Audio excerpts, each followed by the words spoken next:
uncovered never-before-seen plastic surgery photographs of Bulger's girlfriend, which would be the centerpiece of the publicity that led to their capture. Other notable investigations of the FBI for Tommy included the resolution of a 37-year manhunt for cop killer Donna Eugene Webb, the second longest fugitive on the FBI's top 10 most wanted list. The investigation into 1979 disappearance of 6-year-old Eaton Patz in New York City, resolving one of the largest art heists in New England history, with the arrest and the recovery of all 6 NCYF paintings stolen from a wealthy businessman in Portland, Maine. The arrest and conviction of serial predator Bob Jubart, who posed as a youth baseball instructor operating in New Hampshire for over 2 decades in one of the largest racketeering street gang takedowns in the New York City region. Tommy currently resides on the coast of Maine with his wife Susie and their 4 children, and is employed in software as a software sales representative. Without further ado, please welcome an STM alum and our 2026 commencement speaker, Tommy McDonald.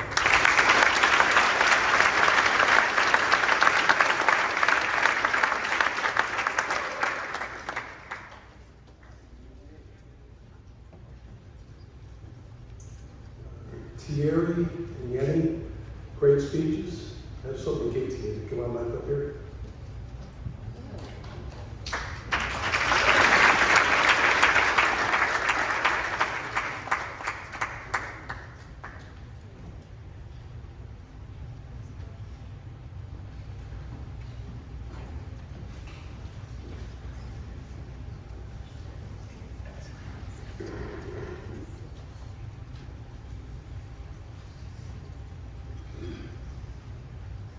Will you be ready to step over the line? It is a simple question I ask to you, the St. Thomas More class of 2026. Congratulations to you, your families, your teachers on this special day in your life. And thank you to St. Thomas More for having me back. It's a pleasure to be here today. But what exactly am I asking you guys? 37 years ago, I first stepped foot on this campus, an 18-year-old kid from Richfield, Connecticut. My goal was to earn a college basketball scholarship. A coach who had been recruiting me mentioned a postgraduate year. I had never heard of prep school. He gave me the name of 2, one of which was St. Thomas More. So I called Coach Quinn. It was the spring of 1989. I was in my parents' bedroom on one of the 2 phones we had in the house, resting on their nightstands, and Coach was on a phone at his desk. That is how we called people back then. Coach, having never seen or heard of me before, said he'd come by. My dad, who had lost his longtime corporate job earlier that year, let me borrow his Honda Accord. I put on a tie and drove to a part of my home state I knew nothing about. I drove to Gardner Lake. I met with Coach Quinn. I've since worked all over New York City and met a lot of Irish guys from Queens, New York. But Coach Quinn's a little different. He's got a little bit of hippie in him. A foundation of Irish grit, overshadowed by a soothing voice and a confident attitude. I was intrigued after meeting him, and I forgot about the other prep school the college coach had mentioned. I talked to no one, made the decision on my own to attend STM. I trusted my gut and stepped over the line. I arrived here in September of 1989. I worked in the kitchen every morning with a few of my teammates to lower the tuition cost. I was in the best basketball shape of my life. I was prepared. Within a few weeks, I had several college scholarship offers. Looking back, this place was the biggest crossroads in my life. After graduation, it was off to a state I had never been to, New Hampshire, to play for their state university. Things worked out. The decision to step over the line and attend St. Thomas More was the start of the rest of my life. You all will go off to new places next year. I know, you know, there have been many long nights here away from your families. You have been homesick, and you have will you be willing to step over that line? It is a decision that is never easy. Many people choose not to step over the line. That is the safe decision. You will feel better quickly. You will stay where you are. Things will be familiar. You will be comfortable. That's why they call it your comfort zone. In the 2 years after college, I was like so many other young professionals in their mid-20s, working a job that was not really what I wanted. I always wanted to be an FBI agent.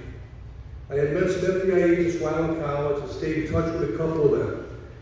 They mentioned the Bureau was hiring for a non-agent position that provided surveillance support for national security investigations. There I was again, at that line. I rolled the dice and stepped over it. I traded a good-paying job with a Fortune 50 company for a foot-in-the-door clerk position with a government agency. I took out loans and went to law school at night to work towards my dream job of becoming an FBI agent. Not the easiest job to get. There are only 13,000 of them in the United States. My plan worked. Fast forward 15 years later, I am a 10-year FBI agent fighting violent crime in New York City. Every day was different, and approaching the age of 40, I was content. Life was good. Once again, the decision to step over the line worked out. Then I got the call. The FBI's Boston office was looking for 2 agents nationwide for a special assignment to try and finally resolve the fugitive case for James Whitey Bulger, the Boston gangster who had been charged with 19 murders and had been a fugitive for 15 years. Out of 13,000 agents, I was one of 2 that got the call. I was at that line again. And I did not need to step over the line. This was a high-profile case with no track record of success. It was a growing tumor for the FBI. Prior to the attacks of September 11, 2001, Bulger was the most wanted man in American law enforcement history. So many reasons not to step over the line. Failure. I risked being one of the agents who had tried but couldn't find Bulger. Self-doubt. What really could I do? Common perception was that Bulger had fled the country or was dead. I mean, he had been featured on America's Most Wanted almost 10 times. Change. Professionally, I had established my reputation.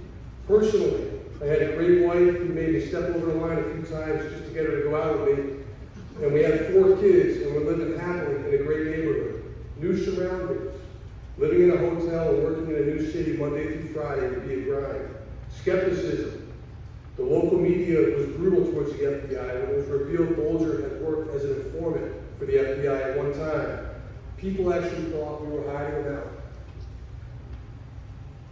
To put it in context, a few years earlier, Jack Nicholson had portrayed Bulger in the film called The Departed, which won Best Picture at the Academy Awards. But once again, I decided to step over the line. I arrived in Boston in the fall of 2009 with the same internal intensity I brought with me here to St. Thomas More 20 years earlier. Maybe I could bring something different to the hunt. Bulger had fled Boston with his girlfriend, Catherine Gregg. She was 22 years younger than him. There had been instances of physical abuse. He could have killed her while on the run. He would have stood out less. It was reported that Ms. Gregg had received breast implants before she fled with Bulger. My partner and I, one of those great people you meet when you step over the line, set out to see if we could locate medical records for Ms. Gregg that contained a serial number for those implants. If Bulger had killed her while on the run, she would be a Jane Doe, possibly referenced under that serial number. It was a stretch, but it made sense. It was something different. And finding that number would take us closer to him than we had ever been. As an agent, I've served over 1,000 subpoenas. Subpoenas are orders from a court, usually requesting the production of records or in-person testimony. The first subpoena I served was on a hospital a source had told us Ms. Gregg had visited for a plastic surgery procedure. The source was right, but the procedure was not for breast implants. The second subpoena was on the surgeon who performed the hospital procedure with the hope that the breast implants could have been done by him outpatient. Unfortunately, we learned that this surgeon was deceased. Out of desperation and thoroughness, I served a third subpoena on the surgeon who took over the deceased surgeon's practice. And this changed everything. In the dusty basement of a medical building located just 12 miles from the FBI's Boston field office was a box. In the box were patient files from the 1980s, preserved for litigation for defective implant lawsuits. There was a patient file for Miss Gregg, and in that file was our serial number. More importantly, with the records were several sets of tiny slides containing pristine before and after facial photographs for Miss Gregg, taken up to 2 years before she had taken off. The FBI had never before had great photographs of Miss Gregg. She had never had a digital driver's license photo. She had never been arrested. And I know it's hard for you guys to believe, but like me, she didn't have a Facebook or Instagram account. In June of 2011, the FBI released these photographs of Miss Gregg to the national media in a smart and effective public service announcement. Less than 48 hours later, James Whitey Bolger and Catherine Elizabeth Gregg were arrested by the FBI in Santa Monica, California, with guns all over their apartment and $800,000 in cash secreted in their wall. How pivotal were these photographs? The tipster that called the FBI was residing outside the United States and recognized a 30-year-old photograph of Miss Gregg as Carol Gasco, a neighbor from a rent-controlled apartment complex that tipster had stayed in when visiting Santa Monica. The hunt was over. Once again in my life, the decision to step over that line proved to be the right decision. There were other cases in my career, and even the decision to retire and start an entirely new career at age 50, where once again I found myself standing at that line. To this day, I am here to report that I've never regretted stepping over that line. To the class of 2026, you will likely remember very little, if any, of this speech. You are young. You are a part of a new generation that grew up with all sorts of information at your fingertips, on your phones, in your face, all hours of the day. But just like me, as you move on, you will find yourself standing at that line. Graduating today, you are officially adults. You will be making decisions now that may impact the rest of your life. Get ready. It's your time. Disappointment from failure is temporary, but the regret of not stepping over that line stays with you.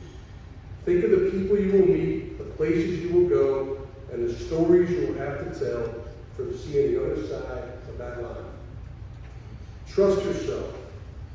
Bet on yourself to bring something different to the table. Like I have done, think back to your time here at St. Thomas More when you find yourself standing at that line. And then go step over that line.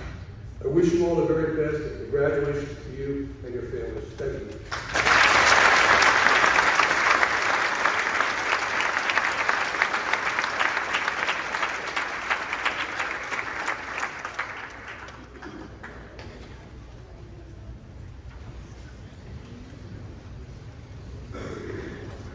What a great message for our graduates. Thank you, Tom.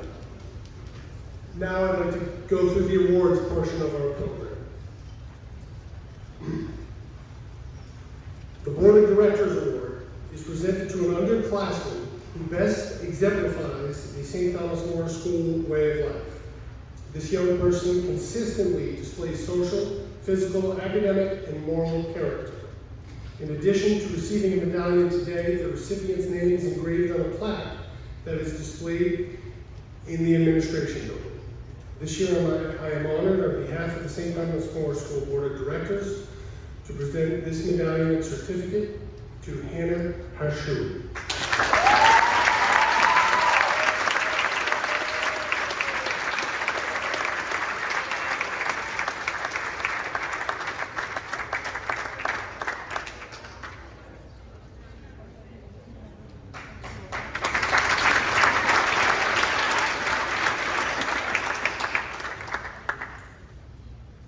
The Harvard Club Book Prize is awarded annually by the Harvard Club of of Southern Connecticut to the junior who combines excellence in academics with significant achievement in their extracurricular activities. This year's recipient, Benjamin Mandich.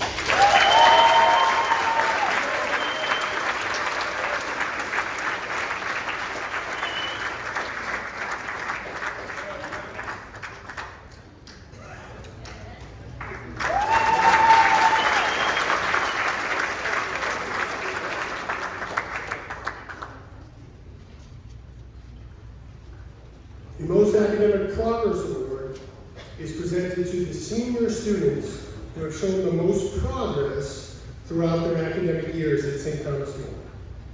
This year's recipients, Alejandro Gomez and Princess Magegi.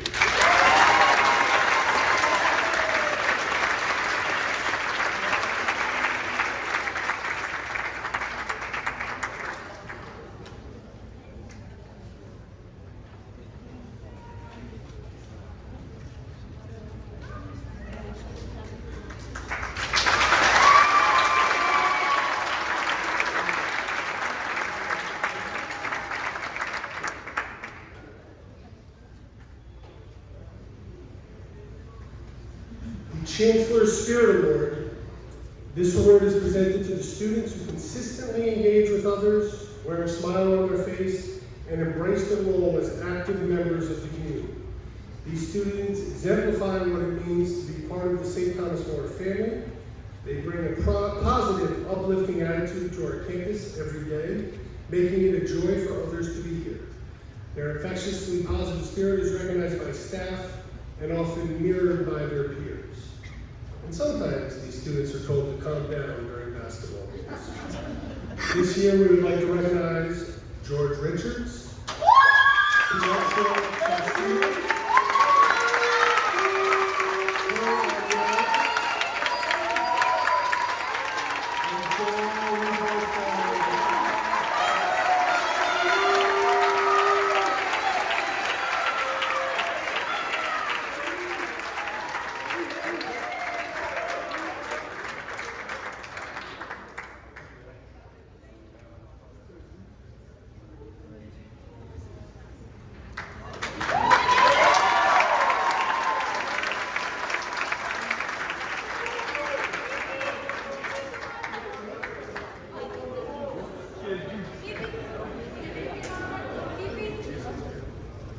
pretty obvious where those four get their enthusiasm and energy from. The 5 subjects awards are given to the outstanding senior students in the graduating class by an academic subject based on their knowledge of subject matter and academic achievement. This year's Senior Science Award goes to Sveva Calibration.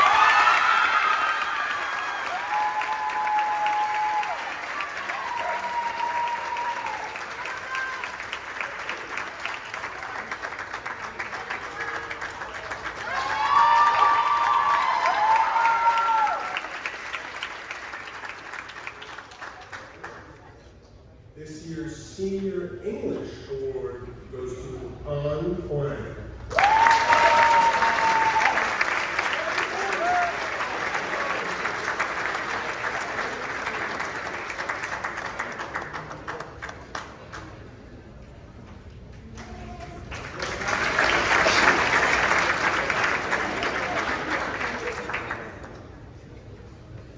This year's Senior History Award goes to Filippo Parnazzini.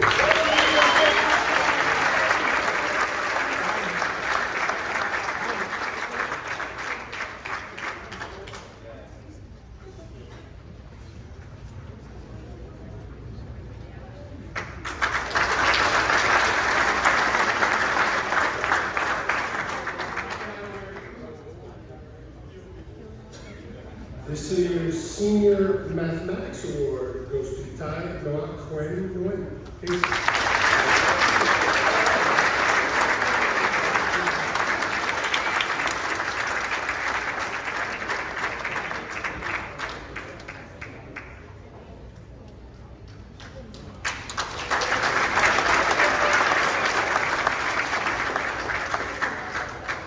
And this year's Senior Economic Award goes to Q Tron Rachel.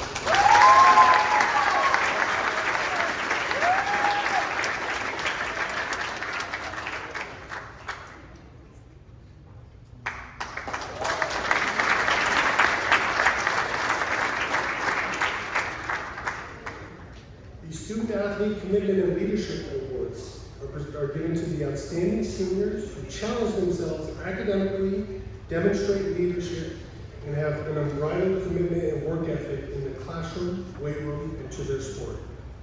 This year's recipients are Julia Blancafort and Luciana Manager.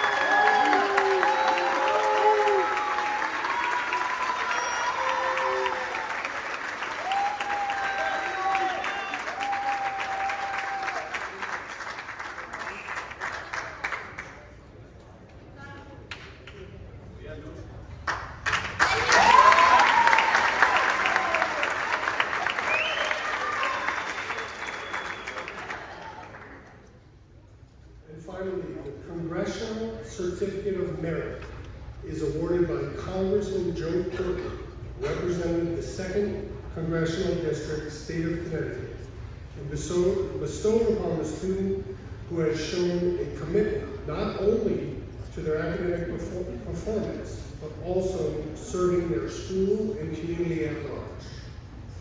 This year's recipient, Darlington Tavu Serena.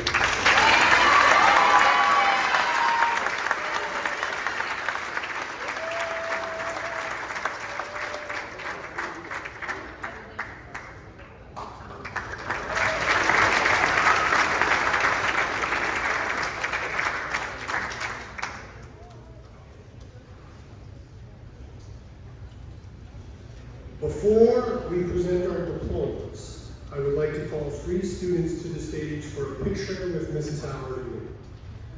These 3 students joined us as freshmen and have been with us for 4 years. An Nguyen, Princess Ngeji, and Yeni Pham.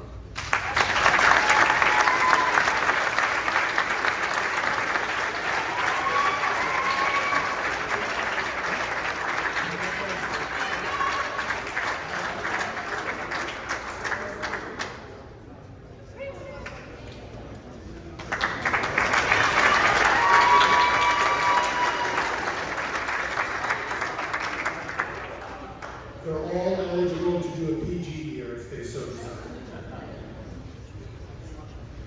At this time, I am honored to present diplomas to our graduating class of 2026. After the presentation, may I ask the audience to please allow moments for a senior song, and then we will do announcements before we depart the chapel. Ms. Howard, would you please come to stage for the announcement of the singers?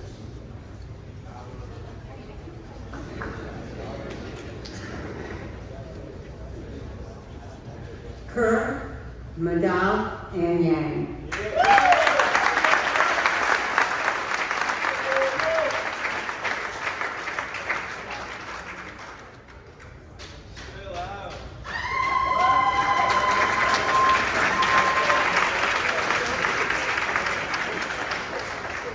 Byron David Axtell.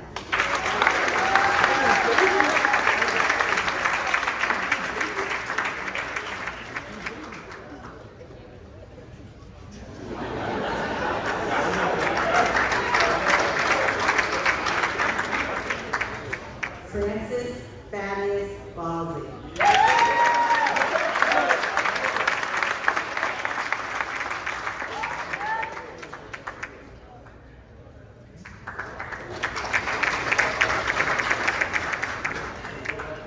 Julia Blancafort Lee.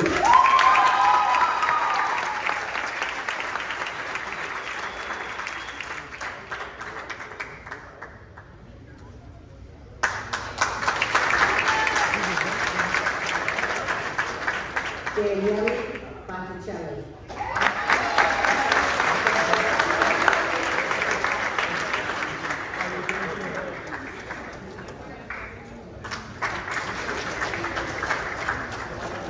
Austin William Burgess.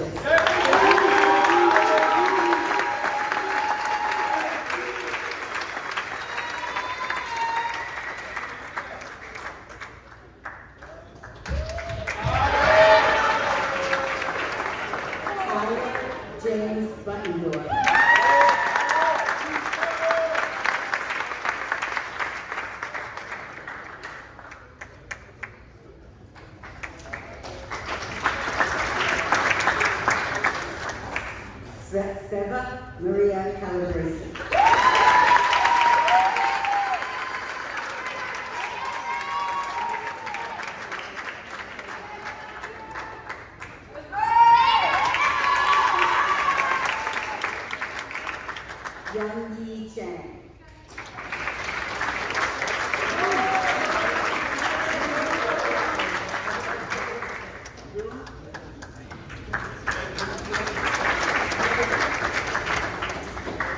Phoenix Dominic Dirno.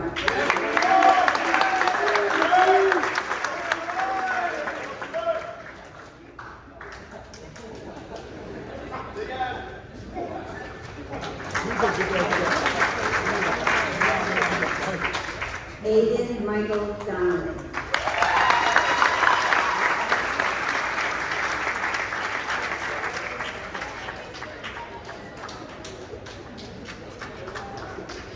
Ryan Joseph Donnelly.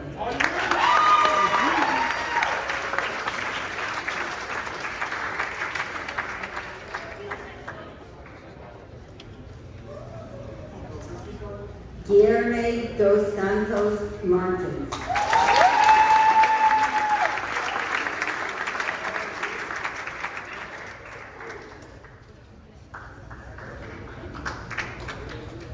Ziton Gab.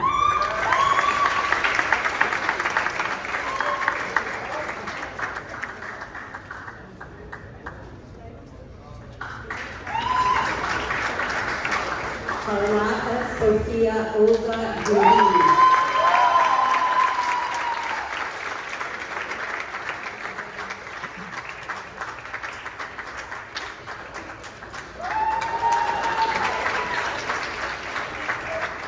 Gabriel Mitchell Goikham.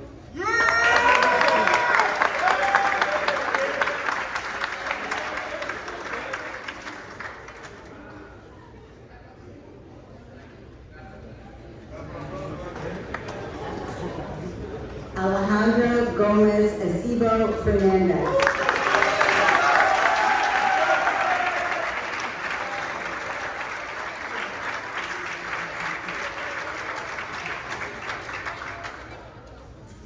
Gabriel Hermsen.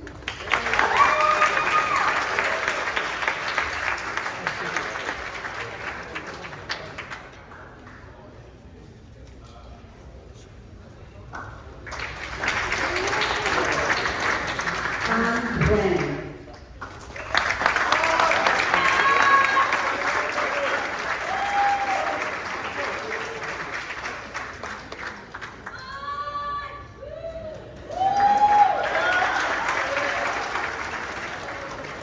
Jeremiah Terrence Hunter.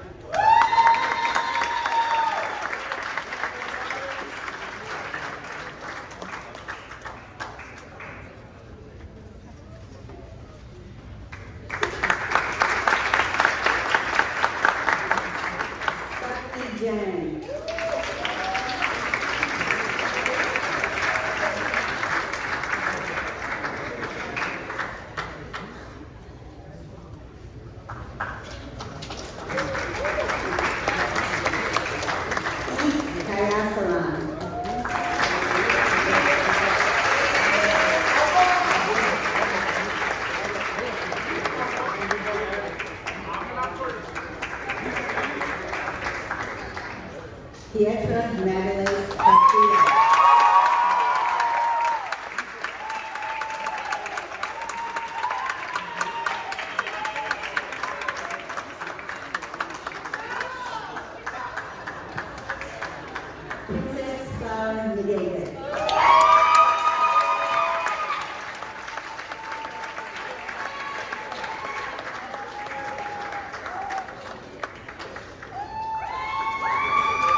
Thine Wen.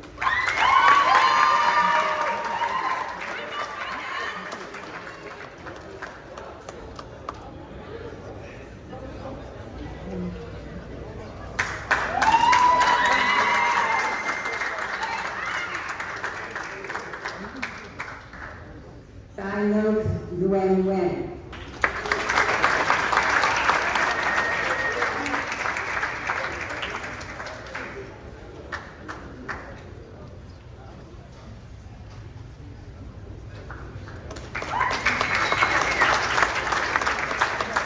Luciano Azriel Norman.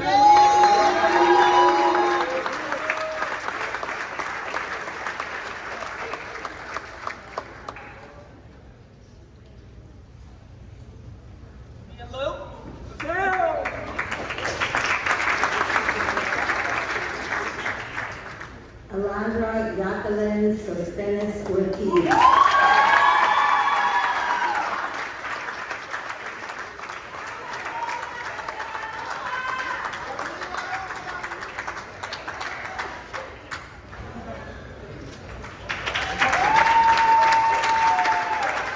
Andrea Palazzi.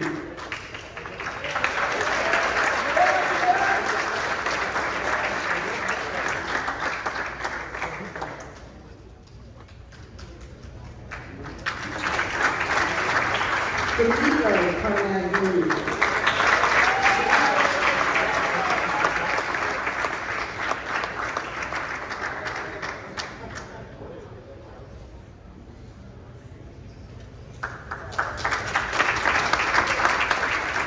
Van Viet Pham Tran.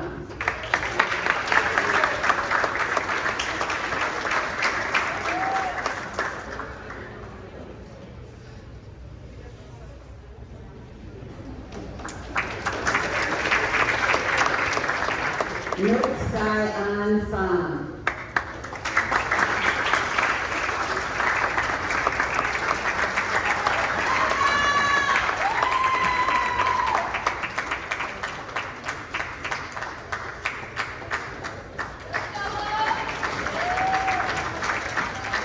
Di Thao Pham.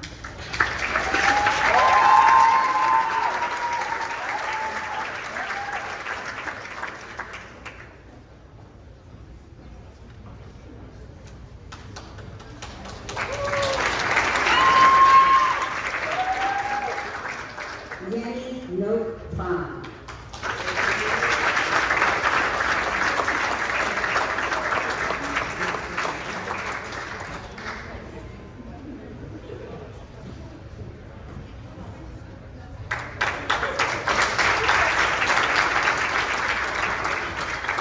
Alessandro Piatella.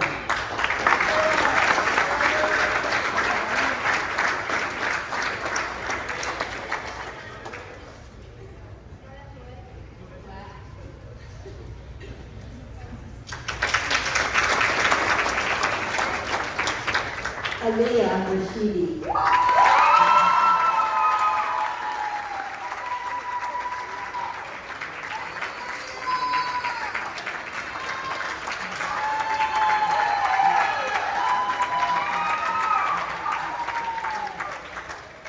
Abu Bakar.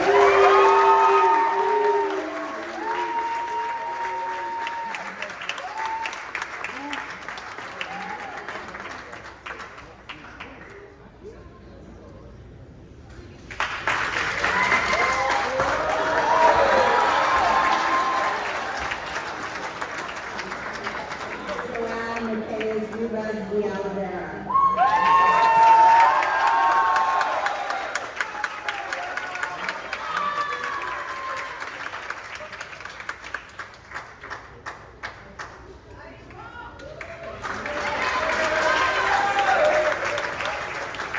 George Mackay Richards.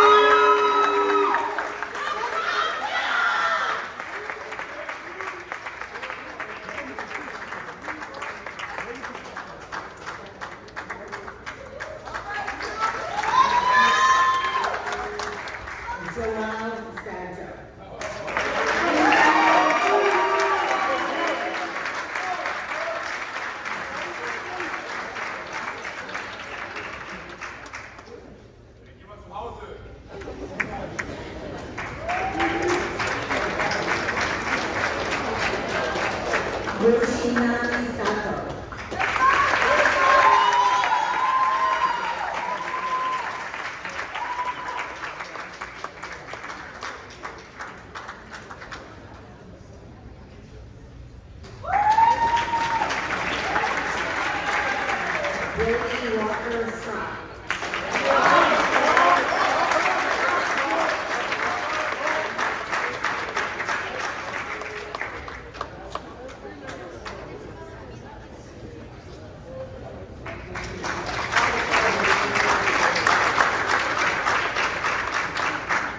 Bentley Woods Shelton.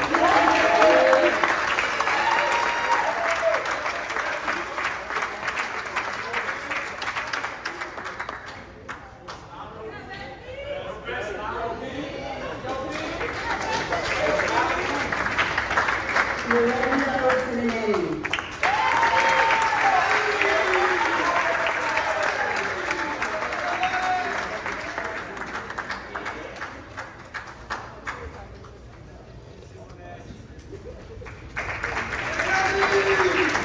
Joshua James Smith.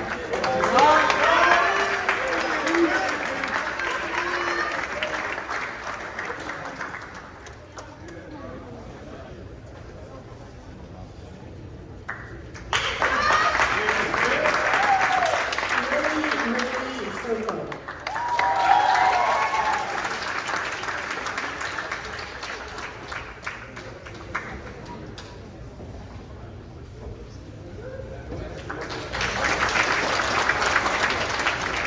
Mehmet Ali Tanzan.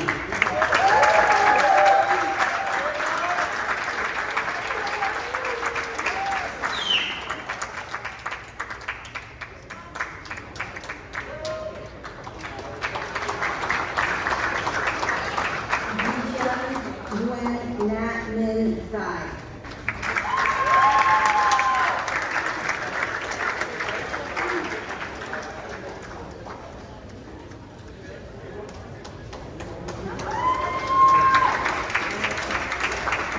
Mulan Chan.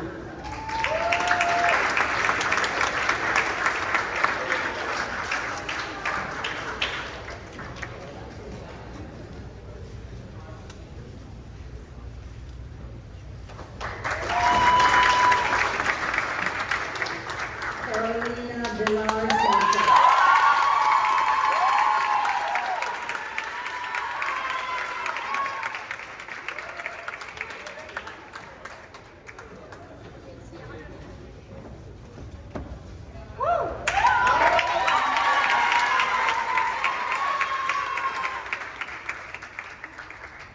Dan Fan Thao Vu.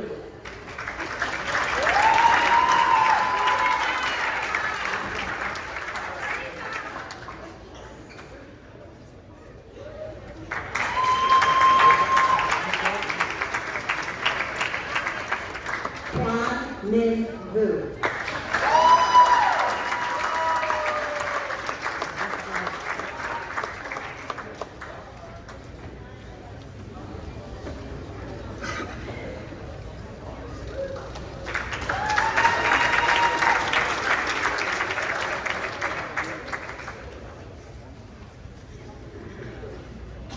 Serena, please come to the piano for your musical performance.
Before we close our ceremony, I want to remind families and students.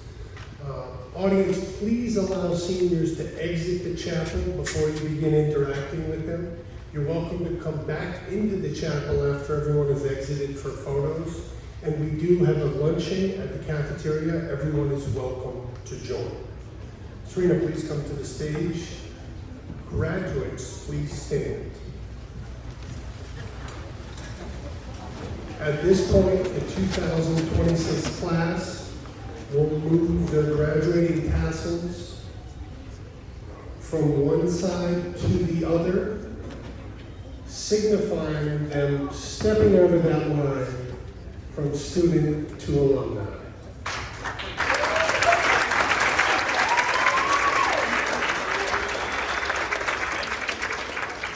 Ladies and gentlemen, before we go, let's hear it nice and loudly for the graduating class of 2026.